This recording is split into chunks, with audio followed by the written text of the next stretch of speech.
बनाइए। जय Balaji package tours and यात्रा लेकर आए हैं नेपाल की शानदार ट्रिप, जिसमें होगा पशुपतिनाथ मंदिर का दर्शन, काठमांडू और नेपाल की फेमस हिल स्टेशन पोखरा भी घुमाया जाएगा और साथ ही साथ लुम्बिनी जो गौतम बुद्ध जी का जन्म स्थान है। 26 फरवरी से लेकर 7 मार्च तक केवल 16,000 में, जिसमें 6 दिन के रहने के लिए फैमिली डिलक्स रूम, घूमने के लिए मिनी बस और घर जैसा खाने का इंतजाम किया गया है। वापस लौटते ही होंगे श्री राम जी के दर्शन राम जन्मभूमि अयोध्या में। टाउन दर्शन न्यूज, समाचार ही नहीं विचार भी। नमस्कार, मैं अशोक पिंडानी, आप देख रहे हैं टाउन दर्शन न्यूज। आज एक मुलाकात के एपिसोड में हम मुलाकात कर रहे हैं शहर के जाने माने एडवोकेट राज चांदवानी से।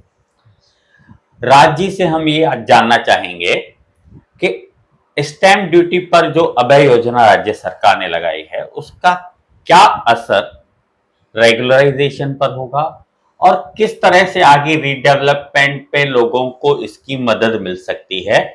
राज जी, इस पर आप रोशनी डालिएगा। देखिए, बिल्कुल, सबसे पहले तो मैं ये कहना चाहूँगा कि स्टैम्प ड्यूटी जो स्कीम है, सरकार ने स्टैम्प ड्यूटी इसलिए लाई है क्योंकि जो पुराने 30 साल वाले प्रॉपर्टीज हैं जिन्होंने नहीं बढ़ी हो और हमारे शहर में जो प्रथा थी पहले सब नोटरी पे करना है, उनकी सारी जो पूरे महाराष्ट्र स्टेट के लिए, ये उल्लासनगर के लिए नहीं है।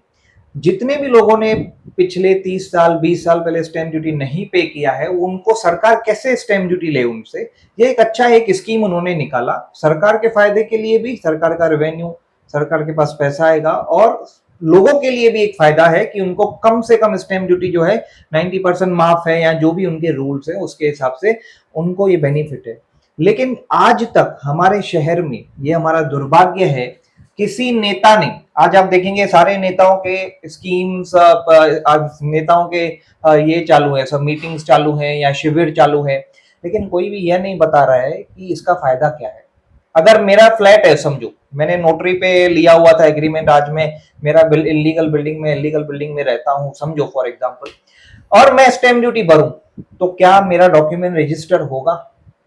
क्या रेगुलराइजेशन में, अगर हम स्टैम्प ड्यूटी का रेगुलराइजेशन में फायदा है तो फिर रेगुलराइजेशन की पेनल्टी किसकी है? स्टैम्प ड्यूटी अलग से बढ़े, पेनल्टी अलग से बढ़े, ये सब कंसेप्ट जो है ना, ये कोई आगे आके नहीं बता रहे।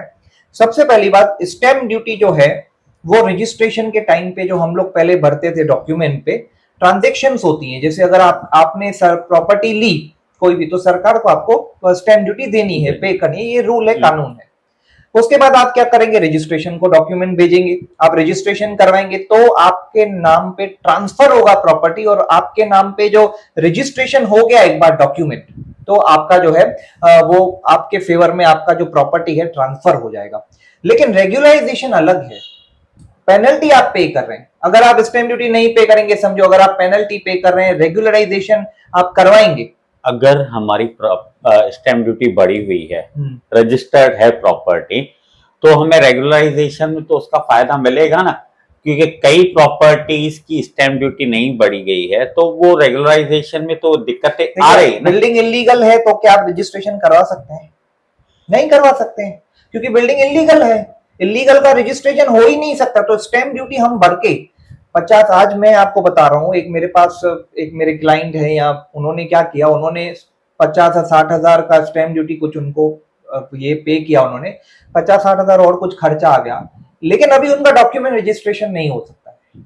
But what is the use of paying the stamp duty? Stamp duty भरने का क्या यूज हो सकता है? अगर हम रेगुलराइजेशन में जा रहे हैं, आपकी बिल्डिंग इलीगल है, रेगुलराइजेशन क्या है? आपकी बिल्डिंग इलीगल है, रेगुलराइजेशन में प्रोसीजर करो, आपकी बिल्डिंग लीगल हो जाएगी। उसमें पेनल्टी ले रहे हैं 220 रुपया पर स्क्वायर फीट। अब आप मुझे बताइए, जब आप उधर पेनल्टी पे कर रहे हैं, रेगुलराइजेशन प्रोसीजर अलग है, तो इसका क्या फायदा हुआ? एक तरफ आप कह रहे हैं कि 220 रुपया फीस ले रहे हैं, दंड ले रहे हैं, तो वहीं ये भी तो है ना कि वो जो जमीन है, हाँ, उसकी पैसे अलग से बढ़ने हैं। जमीन अलग है, रेगुलराइजेशन आपका सिर्फ बिल्डिंग होगा।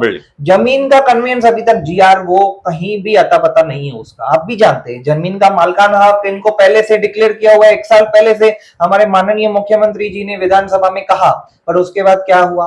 आज तक हमारे एमएलए साहब ने भी नहीं बताया है कि उसका क्या है। क्या ऐसा कोई जीआर है जिससे आपको रेगुलराइजेशन के बाद फॉर्म डी अगर आप देखेंगे रेगुलराइजेशन को, उसमें क्लियर लिखा है ये टाइटल ऑफ द लैंड, इसका कोई वास्ता नहीं। तो आपको क्या मिल रहा है, सिर्फ रेगुलराइजेशन करके मिल रहा है। स्टैम्प ड्यूटी का रेगुलराइजेशन में फायदा मिलेगा, क्या मिलेगा, ये कहाँ कंसेप्ट क्लियर है लोगों के? तो वही हम चाहते हैं कि ये कॉन्सेप्ट क्लियर हो, इसीलिए आपसे ये चर्चा कर रहे हैं कि लोगों को क्या फायदा मिल सकता है या नहीं मिल सकता है। मेरा ओपिनियन यह है, मैं सलाह इनको लोगों को यह दूंगा, देखिए जितना मैं जानता हूं, अगर आपकी प्रॉपर्टी लीगल है, अगर आपसे छूट गया है स्टैम्प ड्यूटी भरना, उसका फायदा आप जरूर उठाएं। इस स्कीम का तब आप फायदा उठाइए, लेकिन अगर आपको कुछ स्टैम्प ड्यूटी भरने के बाद आपका ना डॉक्यूमेंट रजिस्टर हो सकता है, ना फ्लैट आपका रजिस्टर हो सकता है, तो आप स्टैम्प ड्यूटी भर के आपको क्या मिलेगा?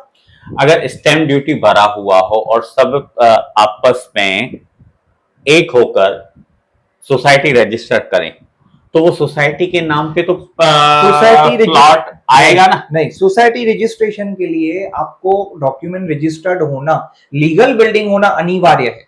सोसाइटी लीगल सब जगह आप देखेंगे ना तो लीगल ही आएगा। सोसाइटी तब रजिस्टर हो सकती है जब आपकी बिल्डिंग लीगल हो, जब आपका अप्रूव। आप सोसाइटी रजिस्ट्रेशन फॉर्मेलिटीज में जाइए, आपको प्लान मांगेंगे। जब मेरा फ्लैट ही इलीगल है, बिल्डिंग इलीगल है, मेरे पास प्लान हो ही नहीं सकता है कॉर्पोरेशन का, तो मैं सोसाइटी तो वैसे भी रजिस्टर नहीं कर सकता हूं। रेगुलराइज करने के बाद आप लीगल करके फिर आप जा सकते हैं society registration, but stamp duty पे करके आप सोसाइटी कैसा रजिस्टर करेंगे? तो अगर रेगुलराइज के लिए हम जा रहे हैं, हाँ, तो रेगुलराइज के लिए फाइन हम भर रहे हैं, अगर 220 रुपया, हाँ, उसके बाद हमें लैंड की कॉस्ट भरनी है। यस, लैंड की कॉस्ट बढ़ने के बाद हम रीडेवलपमेंट के लिए जाएंगे, तो दंड हमने बढ़ा, रेगुलराइज मतलब प्लॉट की हमने कीमत अदा की गवर्नमेंट की तरफ से जो भी रखी गई है। उसके बाद भी कई ऐसी शहर में बिल्डिंगें हैं जो सरकारी प्लॉटों पर बनी हुई हैं, तो उनमें क्या दिक्कत आ सकती है? अगर दंड बढ़ने के बाद भी, देखिए मैं प्लॉट की कीमत अदा करने के बाद भी। आपका बहुत इंपॉर्टेंट क्वेश्चन है, आपने इस पॉइंट पे आपने जो नजर डाली है बहुत इंपॉर्टेंट है। सबसे पहली बात, रेगुलराइजेशन में ऐसी काफी सारी बिल्डिंग्स हैं जिनको रिजेक्ट किया गया है, प्लान के सब डेवलपमेंट प्लान में नहीं है, या आप देखेंगे कि गवर्नमेंट लैंड के ऊपर है, या फिर आप देखेंगे कि कुछ नाले के ऊपर है जहां कंस्ट्रक्शन अलाउ नहीं कर रही है महानगर पालिका, डेवलपमेंट प्लान पास हो चुका है, उसके हिसाब से नहीं बैठ रहा है। तो रेगुलराइजेशन भी सबका होगा ऐसा तो सवाल ही नहीं उठता है। और आज की तारीख में 2024, आज 17 फरवरी 2024 है, कानून को पास करते हुए 2005, अगर आप 2019 से देखें 5 साल ले ले, कितने लोगों ने रेगुलराइजेशन करवाए, कितनों का हुआ है, कितने एप्लीकेशन के महानगर पालिका ने कितनों के किए रेगुलराइजेशन? मैं आपसे एक सवाल पूछता हूं, मैं एक गरीब आदमी हूं, मैं एक मिडिल क्लास हूं, मेरा धंधा है, मैं 20-30 हजार महीना कमाता हूं, इलीगल फ्लैट में मेरे से गलती हो गई, मैंने नोटरी एग्रीमेंट पे लिया, मेरे को बिल्डर्स लोगों ने भी चूना लगाया 90s में, मेरे से पैसे ले लिए, नोटरी में मैंने फ्लैट खरीदा, मैं रहता हूं। अब मेरी क्या गलती है आज मुझे लीगलाइज करने को, रेगुलराइजेशन की पेनल्टी में भरूं?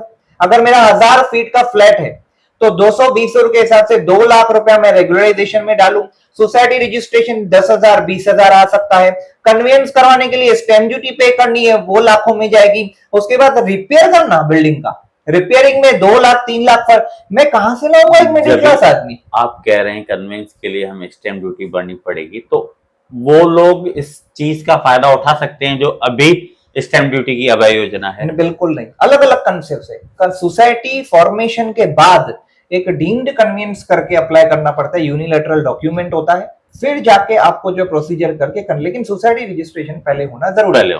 सोसाइटी रजिस्ट्रेशन के लिए आपकी बिल्डिंग लीगल चाहिए, रजिस्टर्ड डॉक्यूमेंट्स चाहिए, प्लान चाहिए, अब कहां से लाएंगे? जबकि यहाँ पर 90% बिल्डिंग्स 80% बिल्डिंग्स इलीगल हैं, प्लान तो सवाल ही नहीं, इलीगल मतलब प्लान नहीं हो सकता है, तो आपका ना डॉक्यूमेंट रजिस्टर हो सकता है, ना सोसाइटी बन सकती है, हम कैसे जाएंगे? रेगुलराइजेशन करने के बाद जा सकते हैं, बट रेगुलराइजेशन की पेनल्टी तो सरकार ऑलरेडी ले रही है, तो सवाल ही नहीं उठता। रेगुलराइजेशन अलग कंसेप्ट है। तो मैं आज भी यह कह रहा हूं, हमारे कॉर्पोरेटर्स, एक्स कॉर्पोरेटर्स, एमएलए, सरकार के कमिश्नर साहब, इन सबको आगे आके बोलना चाहिए, आपका स्टैम्प ड्यूटी आप पे कर रहे हैं, आपको ये फायदा मिलेगा, आप पे करिए। अगर आपका बिल्डिंग इलीगल है, आपको फायदा नहीं मिलेगा, आप मत पे करिए। मतलब कंसेप्ट क्लियर करना इनकी जिम्मेदारी बनती है, जो कि आज हमारे शहर में कोई नहीं कर रहा है। कई जगहों पर ऐसी बातें चल रही हैं कि इस अभय योजना का फायदा उठाइए, आगे चल के आपको रीडेवलपमेंट और रेगुलराइजेशन में इसका फायदा मिल सकता है।